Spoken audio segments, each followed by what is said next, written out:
Okay, guys, I have bad news for you. I'm working on leaving the show. I spent a few weeks uploading all my content into a custom AI bot that can answer any questions for me, so you don't need my opinions anymore. Now I'm working on cloning my voice. In fact, this is my cloned voice right now. This is all from typed text. I haven't actually said any of this. What do you think? That's real AI right there.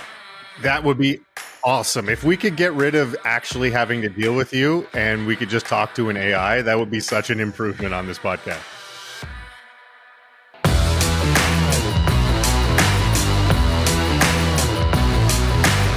Welcome to Drunk Real Estate.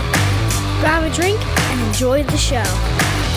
Hey there. Welcome to episode 75 of Drunk Real Estate. I am Kyle Wilson, Ashley Wilson's husband. Her husband, something like that. I think we got everyone here. Do we have everyone here? Do we have Mauricio? I'm not sure. It says he's here. It says he's not here. We're going to give it a go anyway. But I do know we have Jay. How's it going, Jay? I am doing well. I'm just licking my wounds after getting beaten up a little bit from the last episode. Got a lot of emails, a lot of comments, some really nice, some beating me up for being too emotional and argumentative. And so I will admit, I went back and listened to the episode. I don't normally go back and listen to the episodes, but I went back and listened, and yeah, I was a little bit emotional. I'm not gonna Should you lie. admit that, like that you don't actually go back and listen to the episodes? We should be listening to at least our own episodes. Why? I don't. I get to hear it live. Yep. I actually pay attention while we're recording. Mm-hmm. How are you going to learn and get better? I want to be a better host of this, and so I go back and I take notes. And we all want you to be a better host too, Kyle. Yeah, exactly. We want you to be a better host also. So, long story short, I will admit I was a little emotional last episode, so I'm going to work on that this episode. I'm not going to change my opinions, but I'll work on being a little bit more less emotional. So I've heard what helps keeping your emotions down is by drinking more. So what are you drinking tonight? I actually went a little bit different. I figured I needed to change a pace this week. So I found a bottle of Syrah from, I think it's from Spain, Producto de España. I'm thinking that means product of Spain. So I'm going with a Syrah this week from El España. Producto de España.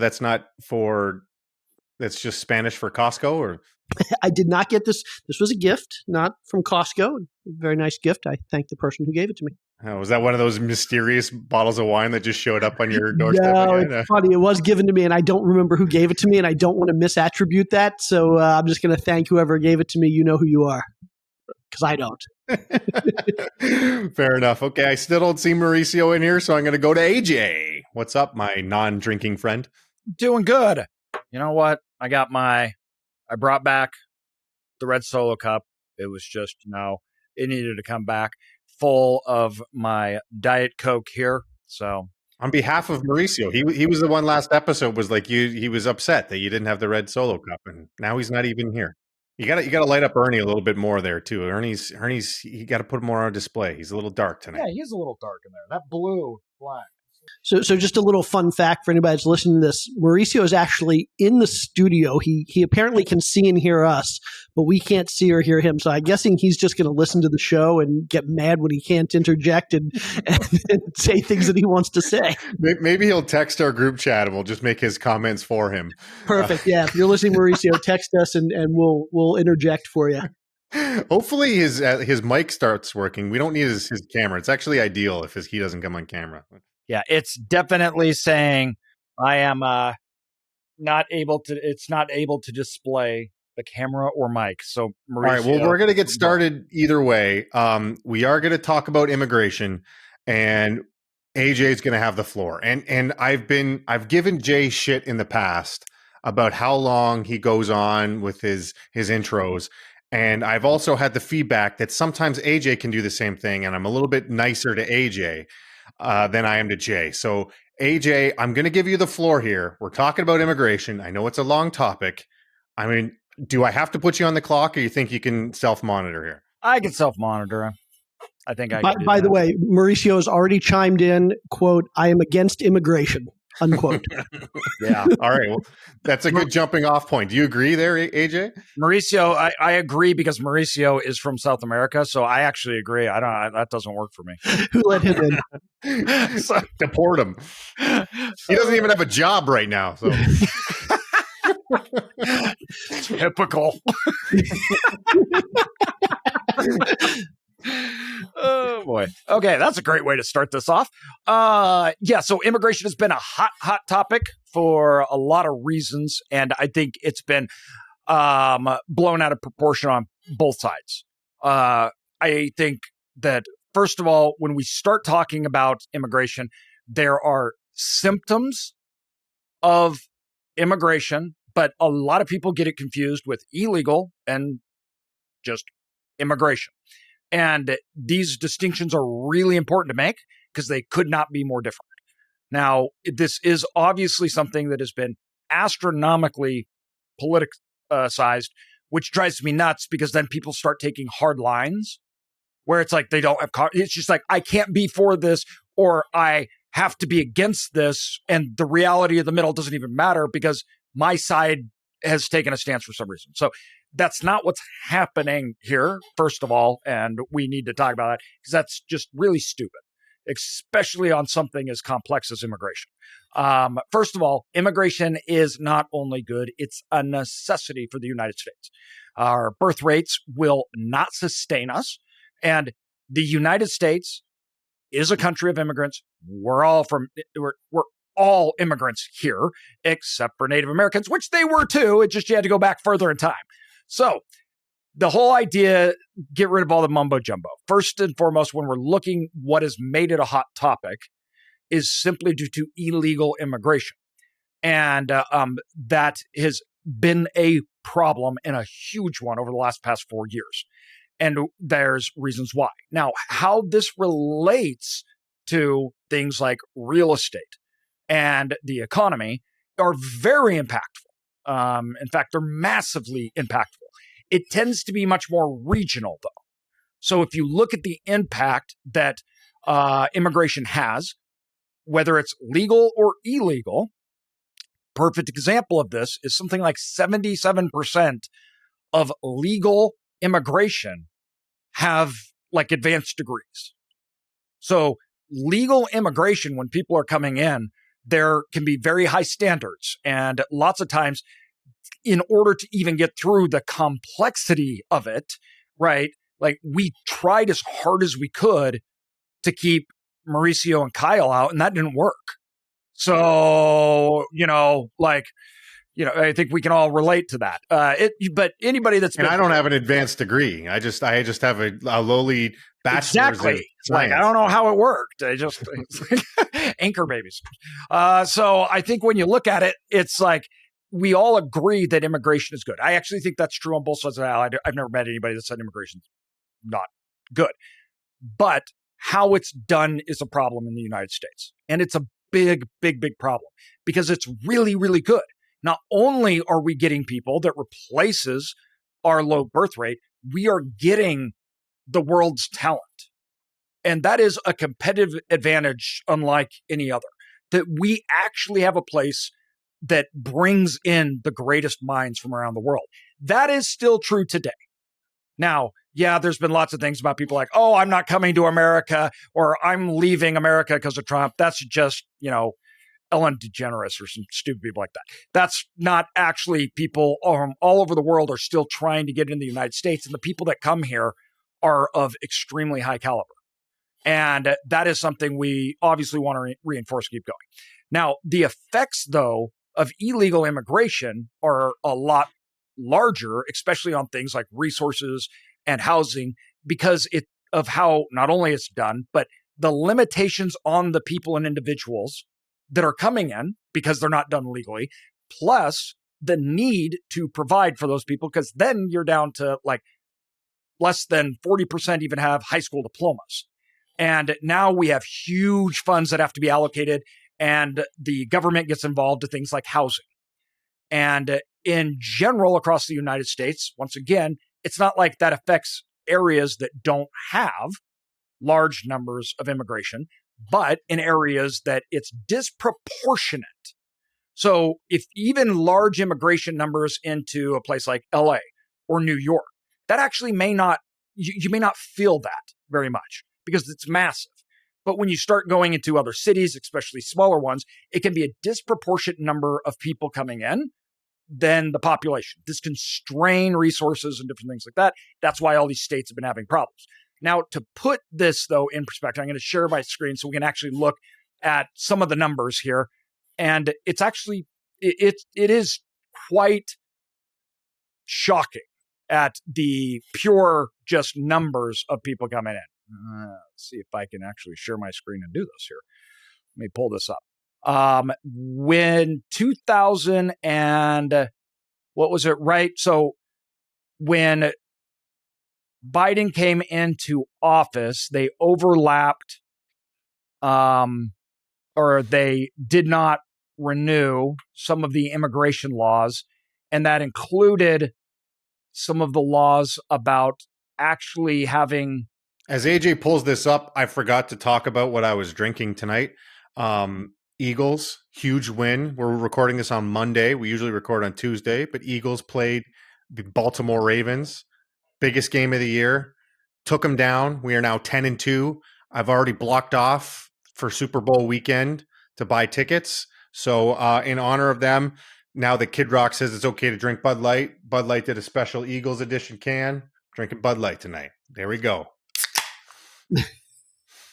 Sounded good. Wait a second. Is Bud Light good or bad these days? Are you woke or are you cool? I'm not keeping Kid up. Rock said it's okay. So Okay. if Kid Rock says it's okay, then it's okay for me. We're back. Kid Rock said it was okay for $10 million or Excellent, whatever excellent. it was. Bud Light is back. It's back. America, capitalism. That's right. Kid That's right. Rock understands it. Awesome. All right. So when we look at the defining difference that we saw was Title 42 ended with the Biden administration, and this got rid of primary expulsions. Now, when this happened, right, we basically ended all getting people out and gone. Before that, we had a huge number, especially under Trump, of expulsions. Now, deportations. A lot of people are like, that's unethical, that's bad. We've always done deportations. In fact, Obama deported over 300,000 people. It's just nobody talked about it. So even under Trump's plan, they're talking about like 500,000 people. Okay, well, Obama did more than half of that, right? But nobody talks about it because it's okay if it's Obama, right? Not. So what happened to deporting 10 million, AJ? Yeah, we'll see about that. I think the first round they were talking about is 500,000. Now, primarily, most of these deportations that we've seen, right, is concentrated in 3 different levels at how they're supposed to be, or they're going to try to administer these deportations. How many levels they get through, on and on and on, we'll see. But this is concentrated in and around a lot of concentrated areas. And this is where it starts to get harder to figure out. The first thing that I think there's some big confusion on is where people come from. And I kind of have this listed up. And you see that we have hundreds of thousands of people. Most people just think it's from Mexico because that makes up a huge portion. 2021 through 2024, right around 2.8 people came. Their country of citizenship was Mexico. But there's been a lot of issues, particularly in areas like with Venezuela. To put this in perspective, right now, there are 50,000 just in New York City that are known criminals that we actually know that came across the border, principally from Venezuela. That's just in New York City, 50,000 known criminals. And there's thousands of known affiliated gang members because Venezuela and some of these other countries, they were like basically emptying their prison out with the exception of you're moving, you're getting out. And that's not, when you look at the whole number, that's not huge. But when you look at the individual isolated areas, right, that is actually big. So there is this idea that it's problematic when we don't have a process because we want, obviously, a lot of people to come in, but it can't be an open door. Like the fact that Russia has sent in 125,000 people. Now, I'm sorry, but maybe that raises red flags for me. I'm like, hold on here. So I feel like we're getting bogged down in issues that nobody's going to disagree with. I kind of think of immigration and illegal immigration as kind of 4 tiers. And I know you talked about tiers as well. Like the first is people that are coming across the border illegally. I think most of us agree. I assume everybody here agrees, and most people in general agree that we want to stop people from coming across the border illegally. Hopefully, we agree that we want good people to come across legally because they can contribute to the economy. So that's the lowest tier. I don't want to say close the border. I think asylum is a very reasonable reason for coming across the border for some people, but we certainly want to cut down on illegal immigration 100%. The second tier is the people that are here already illegally, but are criminals. We talk about, I think 500,000 is the number I've heard. There's probably more that we don't know about, but whatever that number is, whether it's 200,000, 500,000, a million, again, I think we can all agree anybody that's here illegally and is a criminal should not be here. Get rid of them. So that's the second class. The third and fourth class, I think, is where we have more of a discussion-worthy topic. Class 3 would be people that are here illegally that aren't paying taxes. Maybe they're working, maybe they're not working, but they're not paying taxes. But the fourth group is the group that I think is worth discussing a lot, and that's over 50% of people that are here illegally are working and paying taxes. Literally over 50% of undocumented illegal immigrants, whatever you want to call them, are paying taxes to the tune of about $75 billion in 2023. So these are people that are working in agriculture. They're working on farms. They're doing manufacturing. They're doing construction jobs. They're working in manufacturing. These are people that are contributing to the economy. They're paying their taxes. And without them, we're probably going to see some bad things happen economically and with a lot of our products. And so let's just assume that we agree that the first two groups, the people that are still coming here illegally, let's stop them. And then secondly, anybody here illegally that's a criminal, either here or back in their home country, get rid of them. But let's talk about the third and fourth groups, the people that are here that may or may not be working but aren't paying taxes, and those that are working and are paying taxes. What do we do with them? Yeah. And you're exactly right. I think this is where it gets into a hard subject because we talk, okay, they're paying taxes, we're, working, but just the sheltering of immigrants in 2024 is almost $1 billion. So just shelter service programs for SSP allocated right in 2024 is $1 billion. So I think there becomes this issue of how do we separate all these people out because they're undocumented, and 2, they're not paying full taxes. They're paying right because you don't, obviously, if they're not illegal and you're paying them under the table, you're missing out on federal taxes and other things like that. But when you look at how that upper class, the ones that are contributing to society, we want them here, they're working good. How do you start to distinguish and filter through that? And I agree. I think the bottom ones are the no-brainers, okay?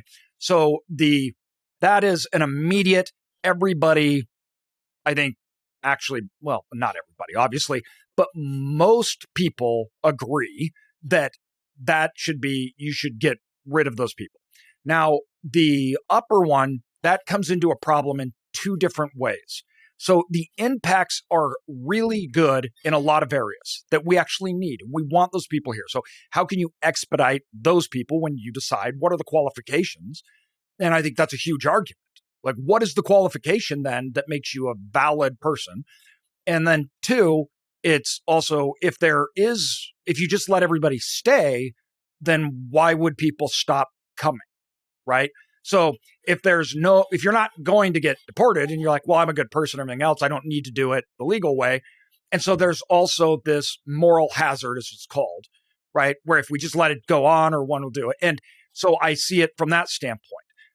We also have communities which, on things like real estate, for example, they have been hit hard because the percentage of people that they brought in, and particularly people that have actually been taken into those places. They were paid for by the government and brought in. You have areas even in Florida when you look at what's the city called? Hold on, I'll pull it up here. Where a huge portion of immigrants have been taken to that city, and it is one of the highest growth rate for housing and rent and different prices with that. And so when you look at it, some of those individuals. Can you find the name of that city? Because I think we might want to invest there. Yeah, exactly. Yeah, you're exactly right. So there's or maybe not, because that's about to change, right? I guess is like, that's true. It's one of those things is that we can hypothecate on what should be done. And I've had multiple discussions with people about, especially my wife, about what should be the requirements of, because we are a sanctuary country for, persecuted people, and what constitutes that, and, how we should implement it. And I guess the point is there's no perfect answer to that. But the thing we do know is that when Trump gets in office, he's going to be more restrictive. He's going to try and implement something, and that something is going to be more restrictive. And I think there's two discussions we have to have. One, the first discussion is there's going to be less illegal immigrants. However he goes about it, he's probably not going to do it the perfect way. A lot of people are going to be upset. More than a lot of people are probably going to be upset in how he does it, but there's going to be less illegal immigrants. And two, I think another discussion we have to have is there's going to be less legal immigrants too. And I went through this. I'm a legal immigrant. I have my U.S. citizenship, and I went through the process of trying to become a full U.S. citizen while Trump was in office, and it was a nightmare. And if you look at the statistics of when Trump was in office, before he was in office, it was 1 million people per year were coming in when Trump took office. And then between 2017 and 2001, legally. This is just tracking legal. I don't want to talk about tracking illegal because it depends on which news network you're watching on which day and how many illegal I just wanted to clarify. But legally, it dropped from 2017 to 2001 or 2021. It dropped from over 1 million a year to it was 570,000 in 2019. I'm only going to quote 2019 because I feel like you can't count 2020 and 2021. They kind of took advantage of the whole COVID thing and just like that used that as an opportunity to like shut off the border and not let anybody in. But even in their own countries wouldn't let them out of their house. Right. So even before that, in 2019, it had dropped in half. It was cut in half. Legal immigration to 570,000. So we have to factor in the consideration that not only is illegal immigration going to plummet, but based off of his track record, legal immigration is going to plummet as well. So just to kind of spin this into, I want to first talk about, because since you're already talking about illegal immigration, what do we think the effects are going to be with the fact that illegal immigration is going to plummet whatever way they get to it? Well, let's. So I'm bringing up a graphic here for those that are listening and not watching. Basically, what this is it's encounters. This is what we use to measure illegal border crossings. It's not the best measure because there are people that don't get encountered and we can't count them, but this is the metric that we tend to use. And what this graphic basically demonstrates is that as of, and let me start by saying, because I know everybody thinks I'm a Trump hater and I'm not a fan, but he did a tremendously good job in his first term at keeping illegal immigration in check. And the current administration has done a horrendous job of keeping illegal immigration in check until June of this year, at which point basically Biden said, okay, I have a problem with an election coming up. And they basically passed a bunch of executive orders and they negotiated with Mexico. And for some reason, he waited 4 years to do this. But what we saw as of August of this year, and this is the best data, the most recent data we have, at least from this source, illegal border crossings were less than when Trump left office, right about where it was when Trump left office. So assuming we haven't seen a spike since August, The reality is we probably have about the same amount of illegal immigration as we had back in the beginning of Biden's term, which again, don't get me wrong, he was horrendous in the 4 years in between, as this data shows. But the numbers right now are actually not that bad. And I mean, if Trump were to come in today and say, I solved this crisis with today's numbers, most people would probably say, yeah, you did. Yeah, it's with the biggest question that we have is you have the ongoing, obviously, immigration that we look at, legals versus illegal immigration, right? But then we have the other thing of deportation. And there will be deportation probably in a way that we've never seen in the United States before. Now, will there though? I mean, like, not to get sidetracked, but first Trump term, he did say he was going to deport 10 million illegal immigrants and didn't. Like, he didn't do that. So, like, not even really a significant deportation in the first term. So he's promised a lot of things. Do we really think he's going to get to this? Like, I feel like it's like, as far as immigration priority, it's going to be like fix the border first and then down to deportation. I don't think it's going to be the other way around, don't you? I think he will talk about all the deportation. He'll talk about closing the border. Again, the numbers are pretty good right now. He'll claim victory without doing too tremendous much in terms of actual deportation. And don't get me wrong, I have no problem with that. Let him, if he wants to claim victory and he wants the accolades, fantastic.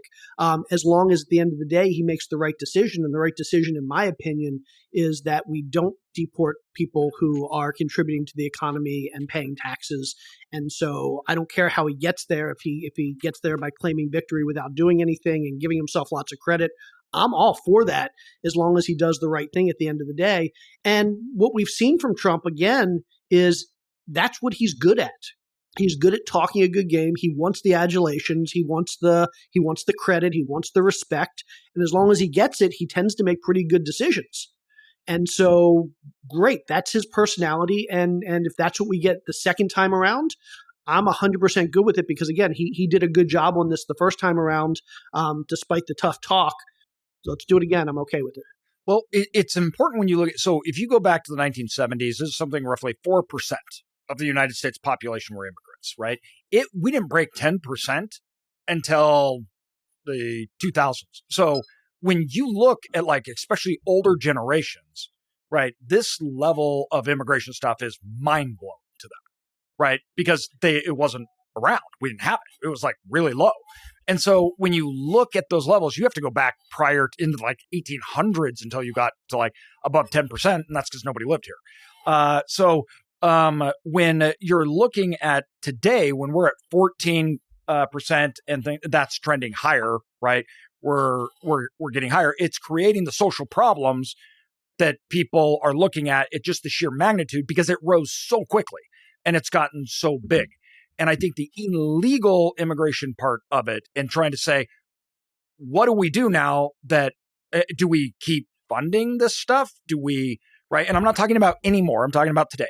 And I think that he has the political clout right now to definitely do something. The level at which it's done, I don't think we know. But I think it will probably be the largest deportation that we have seen, maybe in America's history. But once again, that's because there's so many. And I'm talking legal immigration is 14+% of the population, right? So it is a situation that we have not seen in any of our lifetimes or our parents' lifetimes or anything like that in the United States. And I think that gives political power to him, and I think backing in a way that, you know, he hasn't had before. And I don't think he had in his first term. But let's go back to the question of, from an economic standpoint, from us as real estate investors standpoint, what would we want? And assuming you remove the punitive aspect of it. Hey, these people came in illegally. They shouldn't have done that. They broke the law. We got to get rid of them. Let's remove that. And you just look at it from a pragmatic standpoint, purely, are they good for our economy? Are they good for this country, or are they not? again, if you go back to those two groups of people that or at least that one group of people who are working, they're paying taxes, they're contributing to society. They're good for us as real estate investors because that's our population growth. That's our replacement population as people die off because the birth rate's low. That's what's keeping us in business. But at the same time, it's good for the economy because we can talk about them stealing American jobs, but we all know that that's not the reality. Americans aren't working in fields. Americans aren't working in hotels, cleaning rooms. Americans aren't washing dishes in restaurants. For the most part, obviously, I'm not being literally accurate there, but for the most part, they don't want to. That's been proven, especially the younger generation. Like the 20-year-olds right now don't want to be working in the back of a restaurant. Second generation Americans is what Jay's talking about. So first-gen Americans are willing to do stuff that second generations, even second generation of immigrants, are not willing to do. And that is, for anybody saying, and that is true. It just is. Every report has ever shown that.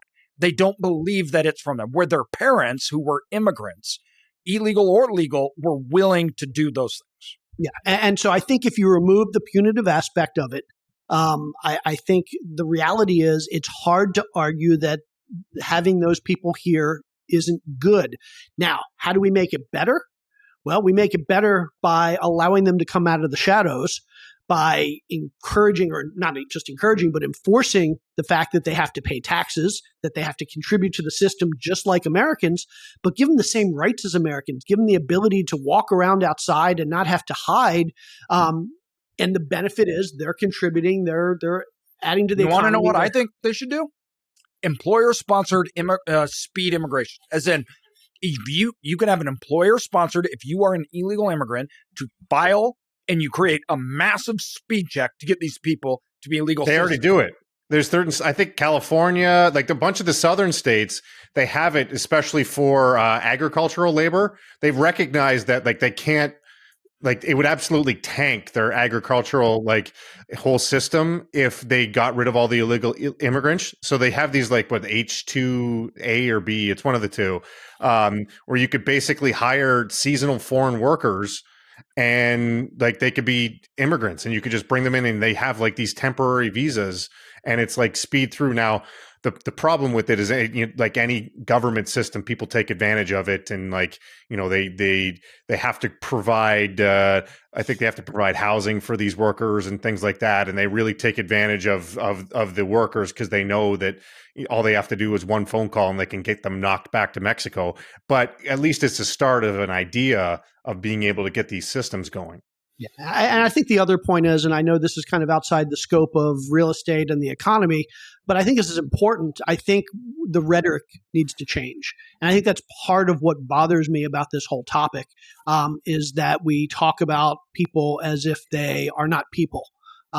Because they've done this thing that for a lot of them, they did this to help their family. The same reason Kyle came here, the same reason Mauricio came here, same reason that AJ and I think this is the greatest country on earth. I don't know, Jay. I came here because my wife's really good looking. Okay, well, besides that, I mean, we can't fault people for wanting to be here, and I think we need to change the rhetoric from these people are not people and they deserve to be punished and blah blah blah blah blah. I mean, I'm old enough to remember Reagan basically saying we need amnesty for most of the people that are here illegally because they're good, hardworking people that are just trying to do what's right by their family. And somehow over the last however many years, 10 or 15 or 20 years, we've kind of lost that message that these are hardworking people that are trying to do right by their family, and let's treat them. I think we all agree on this. Because we've been gaslit, though, where we went through the highest immigration issue we've ever seen that was baffling, and we were told by everyone, the president, the news, everyone else, it's literally not happening. Like, there's all these people that were like, this is a crisis.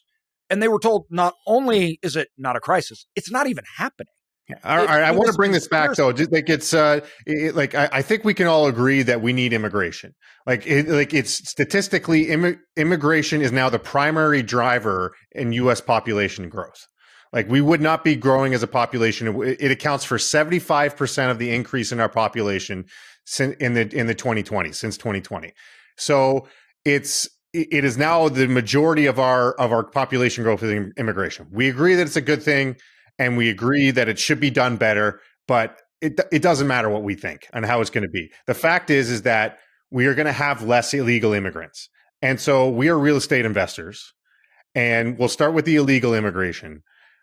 How do we think the drop in illegal immigration, which should be significant, how is that going to change us economy wise, and more specifically real estate investor wise, is where I want to bring this. In isolated instances, it's going to be a really big hit. So once again, there some of these cities that have seen huge changes in their overall status, you have the government that is paying, $1 billion in housing, and a lot of that goes to short term, but then you have long term as well, which is something like over half of it. And in cities where the proportion of it gets skewed, as in they have a much larger proportion of immigrants that are there, that does things like that it's an uneven demand curve because the demand curve isn't natural. It is not a normal functioning natural economic. So the people in the city council, everybody else, when they were planning on housing everything over the last 4 years, they saw this 20,000 people, come in. They'd never planned on that. They'd never seen that. So they can't build fast enough. So in areas like that, when you deport those people or you cut that off, you have a long end tail of development cycles and things that gets all screwed up, right? The economics of it get all screwed up because you can't plan where you're going. Is this going to continue under Trump? Is it not? Are they going to be deported? Are they not? Rent's going up because we got to house all these people. Will it continue if we build infrastructure, right? And that's where you start to get weird, localized economics where other places, they won't even feel like you won't even know, right? It won't even touch it at all. Yeah, it's going to me, it's going to be very, I'm not going to say completely isolated, but it's obviously going to affect more areas like greater than others. And we already touched on that with obviously the agricultural industry, that there's a huge, I think it's like 37% are foreign born workers. And more so in the South, right? Like when you go to the South, you see more workers and then combines. And when you move farther north, it's more combines than workers. So it's going to be obviously very localized, but I also think this is going to be, it's going to be gradual, but I think it's going to be significant when you look at this. And if we can kind of front run this, first of all, places like Florida and Texas, other than maybe Houston, because my predictions, obviously, oil and gas industry is going to do very well over the next 4 years. So Houston should be fine. Highly Florida, 75% of the population is foreign born. Hialeah, that's it. So you have in some individual cities, it's astronomically disproportionate, like Fremont, right? California, and the number of foreigners that are going to be coming into these cities, especially these states that have seen, states like Florida and Texas have seen huge growth. First of all, we're already seeing with taxes and insurance, with the climate events that are happening, they're skyrocketing already. So we're going to have local immigration from within the country is going to come down. Plus, you're going to have foreign immigration is going to come down. So I'm seeing like Florida, like I'm staying away from Florida investing wise for the foreseeable future. A lot of Texas has such good numbers that it's tough to say that they're going to plummet, but we're also going to see like a lot less immigration from foreign, and we're seeing insurance go up, and we're seeing it being a lot less desirable for people to move there locally. So Texas is going to take a hit, in my opinion. But I also think that these other states and these other areas that we're already seeing growth, but aren't so dependent on the immigration, and also aren't seeing the huge run-ups in insurance, that they're going to be the more desirable. We start talking about like Charlotte, Nashville, Raleigh, Durham, places like that. I feel like those are going to be good focuses because you're going to see good numbers continue there, and you're not going to see the hit from the immigration. And like these other places that we're already avoiding, like the arrivals from foreign countries, they really help offset the out migration, like on the coasts, so west and east coast. So like you were seeing a lot of out migration from like Boston, Chicago, Los Angeles, Miami, New York, just all these normal ones. But you were seeing a lot of foreign immigration come in from that to kind of offset that. Well, that's not going to be offset anymore. So like these major cities on these coasts, especially, I feel like you got to completely avoid those.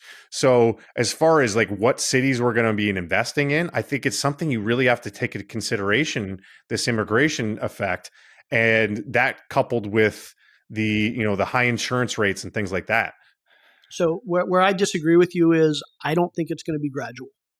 I think we're going to see very quick wholesale shifts in lots of stuff based on a crackdown of, I mean, we're already again seeing a major crackdown on border crossings. And once we start doing deportations, hopefully again, we'll limit it to people that aren't contributing to the economy. But I think with fewer legal immigrants and illegal immigrants coming in that are working, it's going to be a very quick shift, and we're going to see very quickly the impact that it has. And keep in mind, these industries that it's going to impact tend to have a lot of political influence. We're talking about the agricultural industry, we're talking about the construction industry, the manufacturing industry, the hospitality industry. These are industries that have a lot of lobbying power behind them. And as soon as these industries start to feel the pinch of having to pay more for workers or finding difficulty finding workers, they're going to make that known very quickly and very loudly. And so my prediction, I could be wrong, but here's I like to make predictions. So my prediction is by the end of Trump's term, by the end of this term, there's going to be a big push for increasing legal immigration or fast tracking immigration, because I think we're going to realize that one, immigrants are really important, especially in those industries. And two, having them come in legally, obviously, is super important. So I don't think this is going to be gradual. I think this is going to be quick. And I think we're going to see a response to it in relative real time, like before the end of this administration. All right, can we move on? Let's do it. We still, Mauricio tries to pop in every once in a while. We saw his face the one time there. We heard this background noise. Didn't hear him though, so we'll keep trying to get him on. But as of now, it's just still the three of us. So we should move on to this. Should be a quicker topic though, with the Fed independence. So we've speculated a lot on what moves the Fed will make over the last year, but those speculations were kind of under the premise that the decisions will be made strictly by the FOMC and Chair Powell. But prior to being elected, Trump, I'm going to read a quote as saying, "I feel like the president should have at least a say. And I think that in my case, I made a lot of money. I was very successful. And I think I have a better instinct than in many cases, people that would be on the Federal Reserve or the chairman." So we know based on Trump's previous tenure, he doesn't always agree with what Powell does on policies.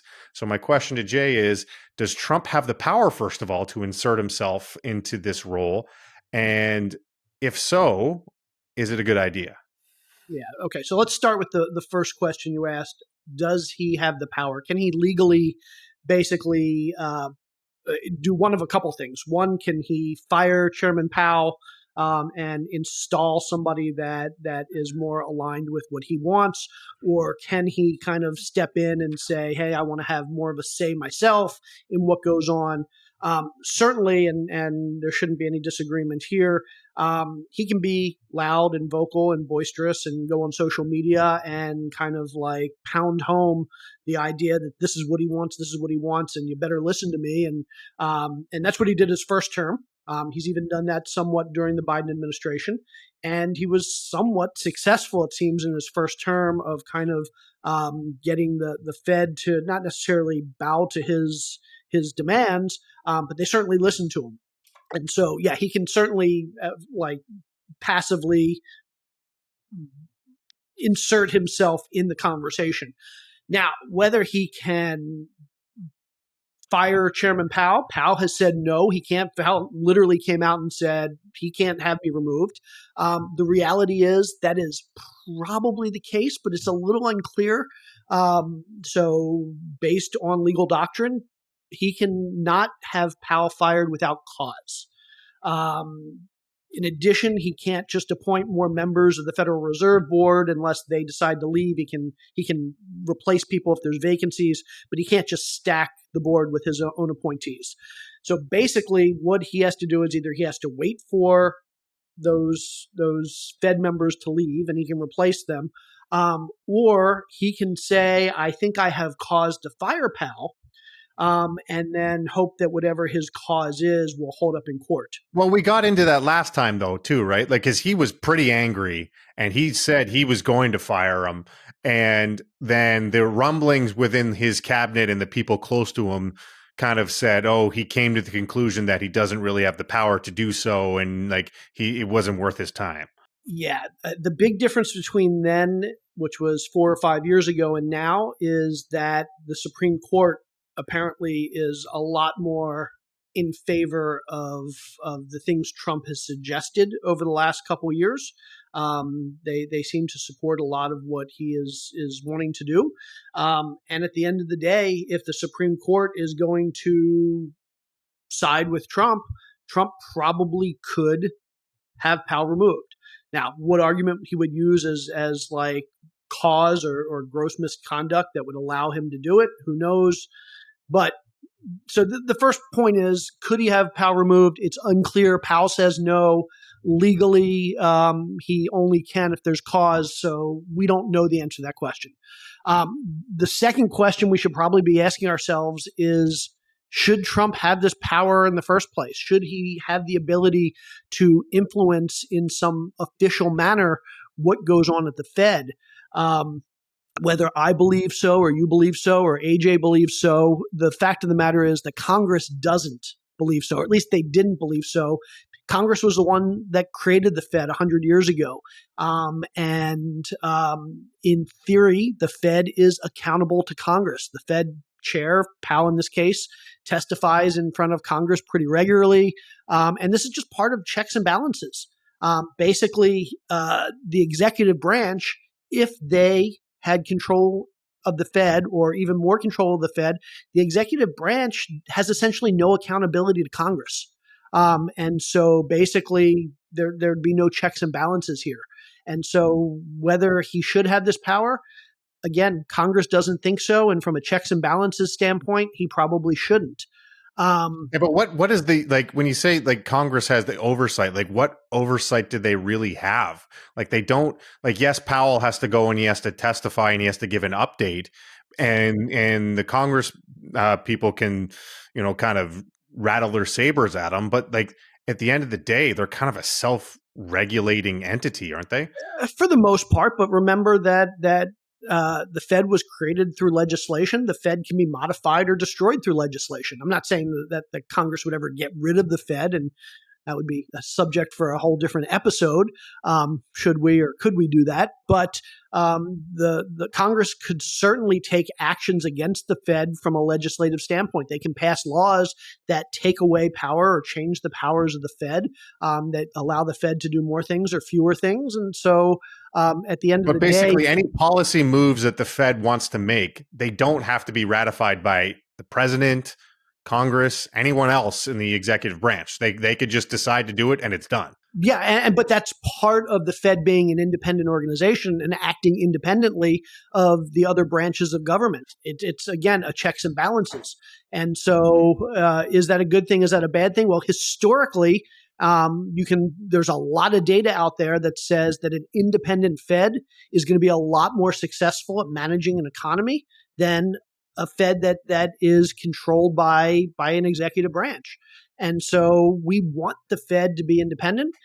I know people can argue that sometimes they're political or not political, whatever.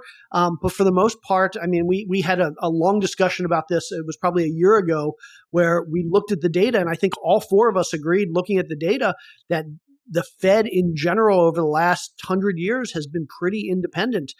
You just look at how many times they've raised rates and lowered rates going into elections with different political parties. And what we found is it was pretty much no rhyme or reason that the Fed was trying to support any party over the other. So I guess again, the second question: should he have the power? Congress doesn't think so. I think most people I would hope, think that the executive branch shouldn't necessarily have this power. And then the final question is, would Trump do a better job than the Fed? Clearly, he thinks so. He thinks his instincts are better than the Fed. The other question, could you do worse? Like, the Fed is the worst predictor of themselves, of anybody. I'm not sure that's the case, though. I mean, you look at the last couple of years, and you can argue that the Fed moved way too late on inflation. But you can also argue that they have achieved a soft landing on inflation. And so, I mean, I don't know how you could have done a better job on inflation other than keeping it from happening in the first place, which I personally don't think could have been done. We can argue over how good of a job they've done, but certainly I think you could have done a much, much worse job, or they could have done a much, much worse job. Personally, I mean, let me get into the part where people are going to tell me I'm just a Trump hater. But the reality is, in his first term, I remember within a few months of him taking office, there was an article that came out that he went to Mark Meadows. I think it was Mark Meadows. No, maybe it was somebody else. Maybe it was his first chief of staff, where he basically asked, do we want a strong dollar or do we want a weak dollar? Like, what's better for us? And the fact that, like, I don't expect a president to have this level of economic knowledge. Currently, or certainly the current administration doesn't. Most of the previous administrations haven't. But that was just an indication right there that he doesn't have a ton of economic insight, or at least not a deep, nuanced understanding of how economics work. Same thing can be said about tariffs. The fact that he's made some statements on tariffs that indicate that he just doesn't have a deep understanding of all the interplays in these economic variables says that he probably shouldn't be making economic decisions and policy decisions. Yeah, but Powell contradicts himself all the time too. Like, in the beginning of it, he was like, "Oh, the changes that we're making right now, we're not going to see the effects of this for 12 to 18 months." And then later on, he tries to say, "Oh, we are data dependent. We're going to make our decisions based off of real time data that's coming in." So, I feel like we see no signs of inflation. Yeah, like he's like, to say that Powell's doing a great job, like, you can make the arguments either way, that like he understands certain things, but he doesn't understand other things. So, like, it's what's better. I think that it would be hard to argue that Jerome Powell doesn't have a better understanding of economics, monetary policy, the history of economics and monetary policy than probably most random people, including the President of the United States now, next month, last 10 or 20 or 50 years. I mean, he's an economist. That's his job, is to understand these things. So, but let's put that aside and look at the more important piece, the thing that I think is harder to argue. Politicians in general, and this doesn't just apply to Trump, this applies to all politicians. Politicians have a conflict of interest when it comes to wanting certain things out of the economy. So the Fed wants two things. They have a dual mandate. Number one, they want growth. They want growth in the form of jobs. And number two, they want price control. They want to make sure that prices stay stable. Politicians, they want growth. Why do they want growth? Because what are the metrics we use to measure a successful administration? We have things like job numbers. We have things like the stock market. We have GDP, all those other things that are a reflection of economic growth. And historically, we haven't had a lot of inflation. So if you ask a president, do you care more about price stability or do you care more about growth? The answer, maybe they won't say it out loud, but at the end of the day, they're going to care more about growth because that's the thing that historically has made their administration look successful. And so when you put somebody like Trump, or again, any politician in charge of monetary policy, they're going to choose that thing that prioritizes growth over price stability. What And part? it happened, right? The thing is that everyone's worried about is basically it happened with Nixon. So I think it was 72. Arthur Burns was appointed by Nixon. And then Nixon wanted to get reelected. And even though inflation was starting to creep up and they were starting to have an inflation problem, Nixon pressured Burns to continue to kind of have a expansionary monetary policy going into the election so that Nixon could get reelected. Well, then we all know what happened. 1974, all of a sudden inflation's over 12%.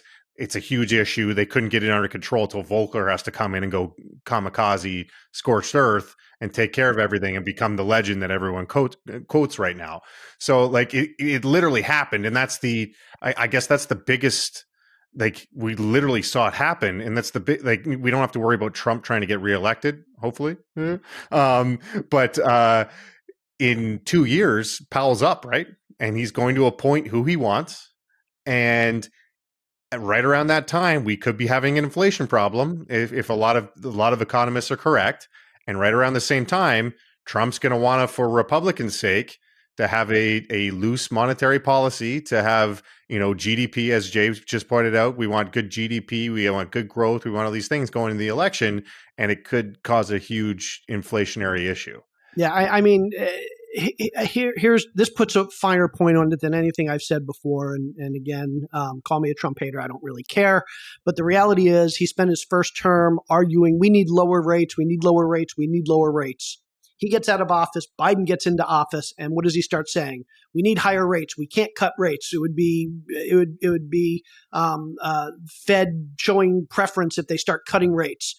Now he got reelected. What are we hearing? We need lower rates. We need lower rates. We need lower rates. So clearly he wants lower rates when he's president. He wants higher rates when somebody else is president. What does that tell you? It tells you he doesn't care about a consistent economy. He cares about doing something that he thinks is going to help himself when he's president and hurt somebody else when they're president. And so, and again, I would say any politician, any president would be thinking the same thing because politicians think short term. The goal of the Fed is to think long term. Do they do that? Probably not as much as they should, but that is their charter. And the president's charter is not to think long term. It should be, but it's not. And so, I would say this whether it was Trump or Biden or Obama or Clinton or anybody else. I don't think that the executive branch should be controlling monetary policy. And they don't, and they're not going to. And so it's an independent branch. The Supreme Court would have to go in, and the Supreme Court, there's this like idea that the Supreme Court is like best buddies with Trump or anything else like that. If so, it sucks because they're always voting against him. And so they have not been actually kind to him, his own appointees, which he had big problems with. But that's because at the end of the day, to the Supreme Court, they're there forever. Trump is there for 4 more years, right? But it's just not going to happen. It's its own entity, and nobody wants it to happen. It doesn't matter. Trump says a lot of crap, and yeah, he does want to control it, and he would, just like anybody would, especially presidents. But nobody's going to let him, and it's not his job. There's a reason it's not his job, because it's not the functionality of the executive branch. Just like you have lots of different jobs in different organizations, and they need specialty to run those things. The importance of the Fed, the being independent, are because of the different jobs, meaning that one job needs to look out for the things they're responsible for. And if they're conflating those things, that's when you get problems. As Jay said, it doesn't matter who it is. If the executive branch gets power or control, they now have a mixed mandate. So who are they serving? Are they serving their executive branch hat, or are they serving their Fed hat? And will they not mix that up? No, of course not. Because when they get into tough spots in the executive branch, and it's an easy fix to do something in the economy, they're going to do it. And so that's why they shouldn't have control into it. And so Trump doesn't have it. He's not going to have it. He shouldn't have it. And 2, the Fed isn't necessarily a great predictor, and they do have to do things on short term and do things, but that's besides the point, right? Whether Trump's better at it, it's like even if it's true, doesn't matter. He still shouldn't have the argument against it is though that like there are very few checks and balances for the Fed. The Fed kind of decides what they want to do, and whether it's right or wrong, there's no real repercussions. The existence of the Fed is a different discussion. If we want to talk about the existence of the Fed and whether it should even be a thing in central banks, that's a different discussion. Right. Because there are a lot of I got a whole list of of issues with that too, where the fact that banks can kind of vote on their own regulators and the fact that there's no freedom of, they don't have to abide by the Freedom of Information Act and like all of those things. But I guess the biggest argument against it is that they can kind of say we know better than the government, right? So if the government says, hey, we need to loosen fiscal policy, right? We need to stimulate the economy. And so they can say, we got to cut taxes and we got to loosen fiscal policy. Well, the Fed can kind of just be like, no, we need a tighter monetary policy. We're going to raise interest rates. And they can kind of like fight against each other and like. Exactly. And that's good. Meaning that, so the government does have tools. Remember, if the government wants money, they have to work with the Fed. The government can't just print money. That's not how it works, right? And so there is this balancing act that is supposed to be taking place. The tools that the government has when things like crises happen, you have all sorts of different stuff where they can do all the Jobs Acts, QE, they can do all this other stuff. The Fed has certain powers that they can do too. The point is that each one of them are restricted. And they do need to work together or it doesn't happen. Meaning if Congress, the Senate, and the executive branch are screwing everything up, what is our debt going to go for? So all of a sudden, what that central bank is in some way, shape, or form linked, irrespectable or inseparable from the government. They have tools that have to be used, though, and predicated on... Except the government officials are duly elected and have budgets and are, have to have responsibilities and people they answer for. And the Fed's not even on the government payroll. Like they just they collect their own money. It is the most powerful organization in the world, and the Fed chair is the most powerful person in the world, much more powerful than the president. Let's just a quick reminder: who appointed Jerome Powell? Trump did. I agree, but now he has. But even though if he says, "Hey, that was a mistake," like he can't fire the person that he appointed. Like it's like, do you know how the Fed even gets money? Like they get money from interest on government securities. Like they're not in the budget. They're not in the government budget. Yep. Like they kind of just run. And if the Fed, 1 year will make millions of dollars and the next year will lose billions, and they don't have a budget to pay themselves or anything. They kind of just do their own thing. Yeah. And we don't really know what they're doing. They have 300 PhDs. Because there's no Freedom of Information Act. They don't have to tell us. We don't know what they're doing. We don't really know where they get their information. We don't know how their analysis works. So the models that they use, how they look at things, we actually don't know. And we will never be granted to that information. So there are things that I need to change, or I think that need to change with that. Like there needs to be, Congress needs to make a few changes. But I do agree with you. One of those changes shouldn't be that the executive branch can make the decisions. I just think we need to have a little bit more insight, and they need to be a little bit more like even just something like the SVB. Like, have you guys heard The Last Man? Have you heard that thing, The Last Man, where it's like, all right, everybody, it was. Who is this? The story about Israel or somebody? I don't remember. But every single the person they vote, but there's one person that is supposed to be not only completely independent, but actually go against everything, and that they operate autonomously. So it's this idea that you have this one outlier that is supposed to go against the herd, that is supposed to and can move things around. It's like the last man, and that last man is contrary as other powers. It's kind of this idea where it's supposed to be when everything goes off, we have this independent thing, right? That is what happens when the last man screws up. I want to be that guy. How do I get that job? Like look at SVB. Like I always felt bad for SVB, and not in the sense that they didn't screw up. They screwed up, and they should have. There should be repercussions of screwing up. But part of it, like the Fed obviously screwed up because they're supposed to be regulating this. They're supposed to foresee these things happening. They're supposed to put in regulations in order to prevent these things, and they let it happen. And then they step up and they basically like sell SVB down the river and just make them out to be the super bad guy, but then fix what happened so that it couldn't happen to anyone else. And then what do they do after that? They say, oh, we're going to investigate what happened. And who investigate? They investigated themselves. They literally self-investigated what happened. It wasn't like an outside investigator. They self-investigated what happened. So I always felt bad for SVB because, like, yes, they were irresponsible, but they were following the Fed's guidelines, and they were sent out to pasture. And every other bank basically just got, okay, they screwed up too, just not they weren't the first to screw up, and SVB was the one who took the fall. Anyway, any final thoughts, Jay? Any final things on what on shitting on Trump? No, I'm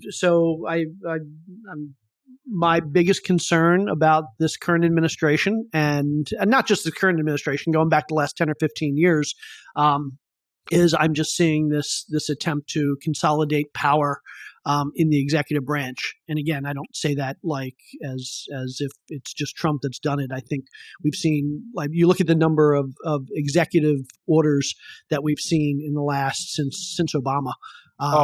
Obama did more than the previous, like, something crazy, like 10 presidents combined. He did more in his first year. It was wild.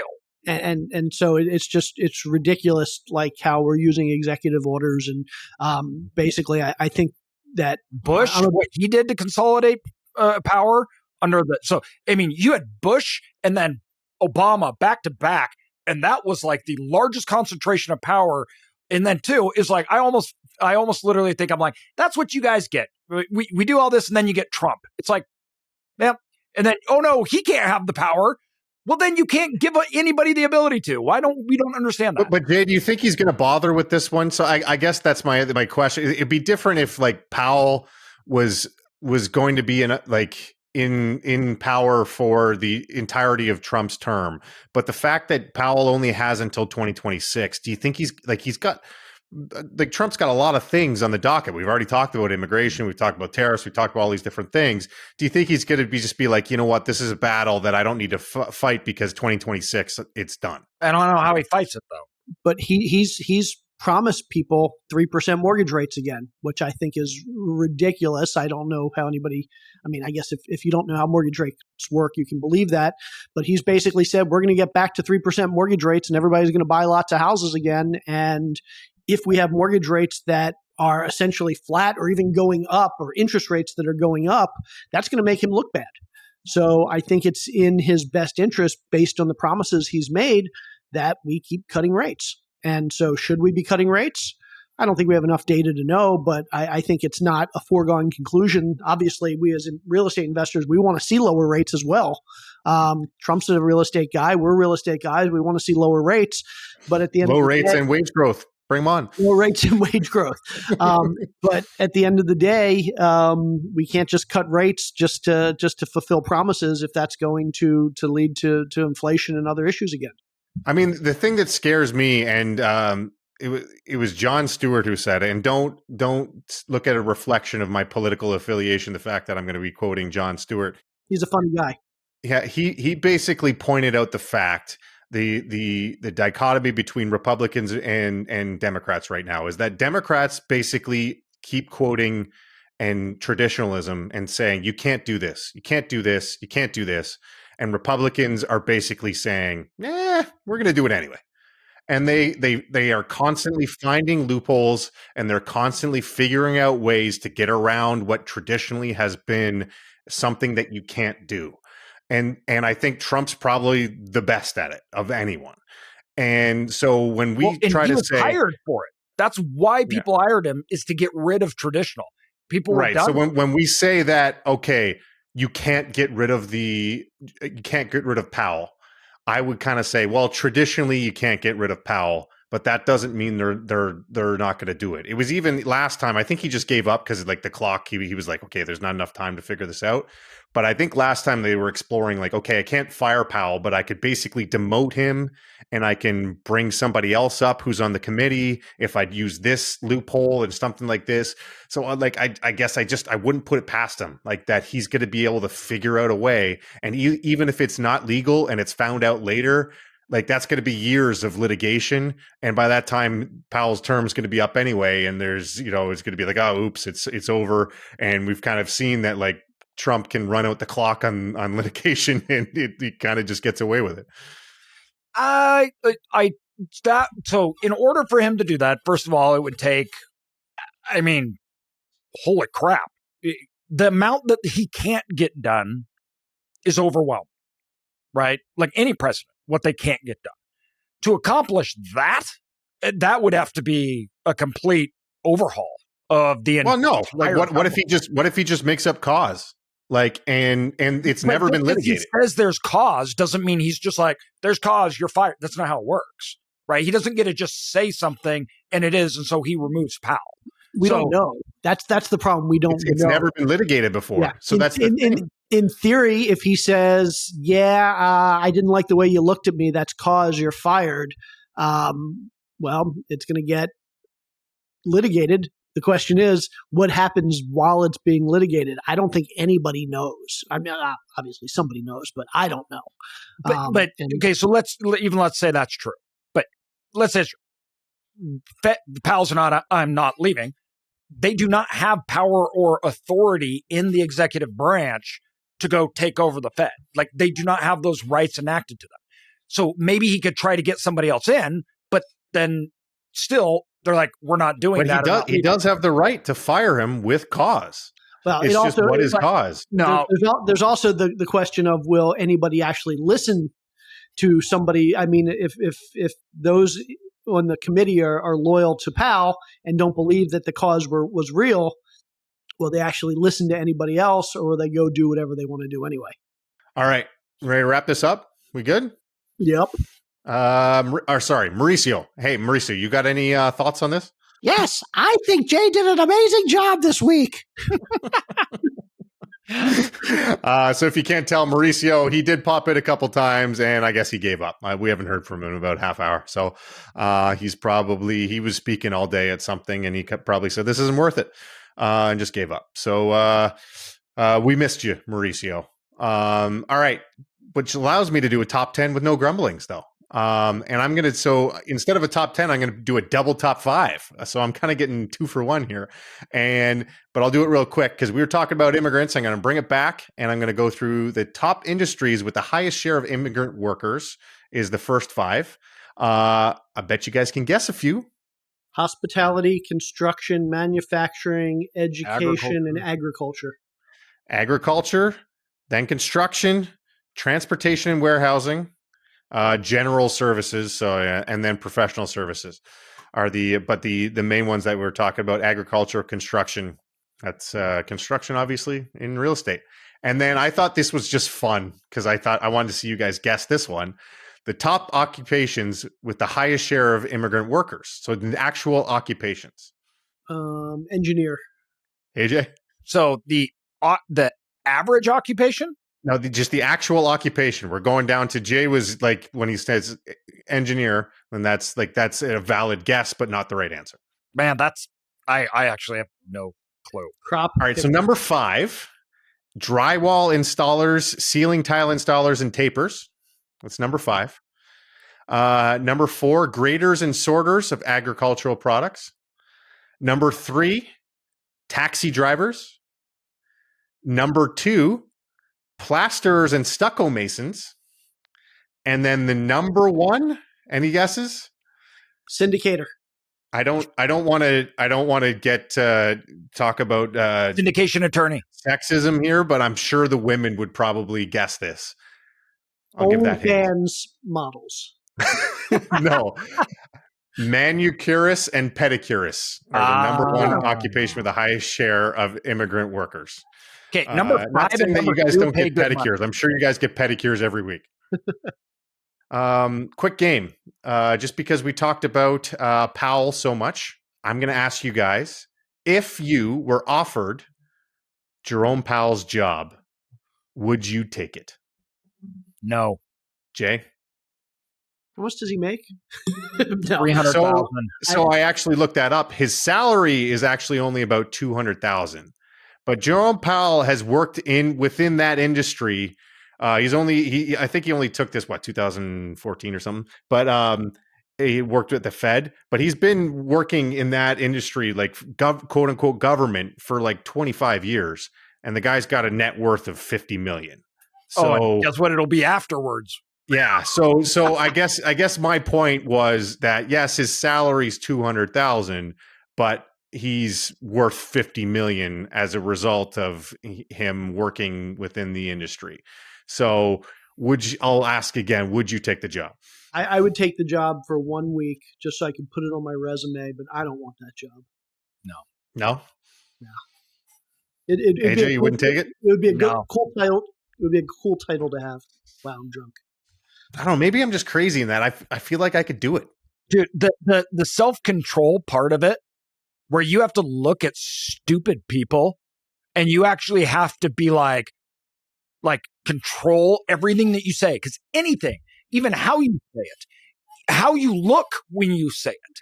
I mean, that's how Powell decides to do it. Kyle says he thinks he can do it, but this is the guy that I can't get to go on a podcast because he's too self-conscious and introverted.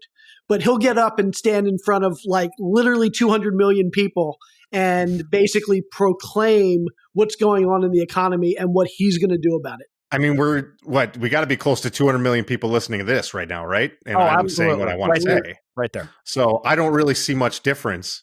And I don't really think like Powell's job, like he's got a lot of people around him telling him like it's kind of like a mini president job. Like, as you said, like he's almost as powerful, if not more powerful than the president as far as doing stuff. So I don't know. I think it'd be a good job. And if you do a bad job, you got a little while for them to figure it out and get rid of you.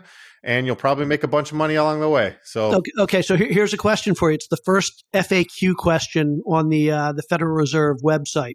Why did the FOMC decide to slow the pace of balance sheet runoff in May 2024? What would your answer be? Well, first of all, that I would be prepped with that answer, but then I would just give some vague, nondescript answer of based off of the data that has come in. We've seen a slowing. We've seen a slowing in the loss of jobs, and inflation seems to be tapering. We thought it was the best decision at the time. We continue to be data dependent, and we will revisit it at the next meeting. Next question. As long as the conditions remain this way, we will remain exactly. on course. If the conditions change, we will change our course. You win. Anyway, all right. Let's wrap this off. Plugs, Mauricio. Oh, Mauricio's giving up his plug. I guess somebody gets two. Jay, what do you got for plugs? I am going to once again plug, since Mauricio's not here, I'm going to plug AJ's book again. I'm not holding it up, but Self-Storage 2.0. What's the official title? Self-Storage 2.0. Self-Storage 2.0. Growing wealth in self-storage, right? Thank you. Yeah, sorry, I got the book right over here. Awesome. AJ, what do you got for plug? Our newsletter, again, we mentioned it. I think we talked about it earlier. So anybody that hasn't heard it or not on it, it's awesome. You got go check it out. Sign up for it. He is talking about DRE, Drunk Real Estate Daily, DREdaily.com. It's our daily economic newsletter. I am proud to say we're nearing 1,000 people in the newsletter, so please sign up. But we have over 60% read every issue of that newsletter since the first week.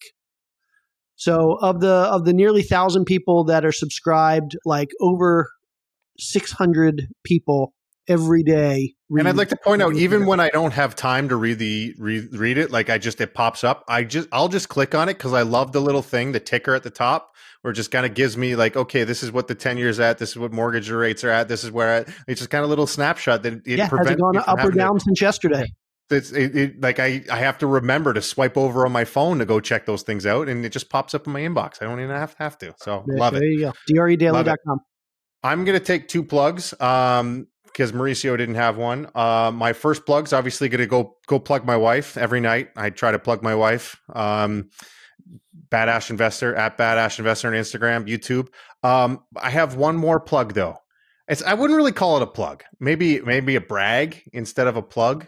I don't know if you could see this on if you're on YouTube, you could probably see this. But anyone who can't see this, it is a trademark of the name Drunk Real Estate. So I officially own you guys. As far as a podcast, because I own the Drunk Real Estate name. So even though we're all 4 ways on this actual podcast, just a little respect from now on. Especially, I wish Mauricio was here because he's the most disrespectful of all of them. Drunk Real Estate, the name, we have the trademark now. I don't know, Jay. We got to work on getting that website though. That girl who has Drunk Real Estate. And anybody who's good at getting websites from people, help us out. We have to act like we don't want it. We don't want it. We're not interested. Sorry. We don't care. Cut that out. We don't actually want the Drunk Real Estate website. So anyway, that was my plug. And yeah, so hopefully we have Mauricio back next week. We are back next week, right? No holidays or anything. We got a couple weeks before New Year's and Christmas and stuff. So and we are recording next Tuesday, I think. So I could say again this time, I will see you next Tuesday. See you guys. See ya.